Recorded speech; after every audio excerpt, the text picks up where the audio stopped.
आजिकाली धन वृद्धि पाई समस्ते समस्त घरे मनी प्लांट रखिछन्ति। हेले आपण जानी हैरान होइजिबे जे एही मनी प्लांट मनीष को गरीब भी करि देइथाय। एही मनी प्लांट मनीष को रास्तार भिकारी भी सजाई देइथाय। हाँ आज्ञा, एही मनी प्लांट पाई मनीष राजरास्ता रे भिक भी मागी थाए।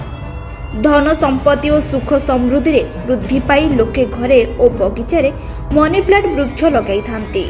मात्र याकू रखिबार किछि विशेष नियम मध्य रहिछि। वास्तु अनुसार मनी प्लांट लगाइबा समय रे किछि दिग प्रति ध्यान देबा नित्यांत आवश्यक।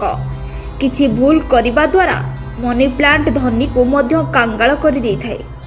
वास्तु शास्त्र अनुसार घरे कदापि चोरी करी आनिथिबा मनी प्लांट रखंतु नहीं।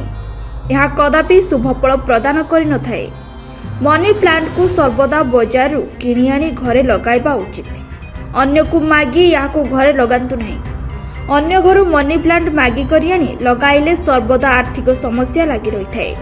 अजथारे टंका खर्च होइथाए, उन्नति दूरेई जाए। याको सर्वदा काचर सबुज किंबा नील बोतल रे रखिबा उचित। मनी प्लांट को ऐशन्य अर्थात उत्तर पूर्व दिगरे लगांतु नहीं। मनी प्लांट पाई घरर दक्षिण पूर्व दिग सबुठारु उत्तम बोली कहा जाए। एही दिगरे लगाइले सकारात्मक शक्ति घरे प्रवेश करिथाए।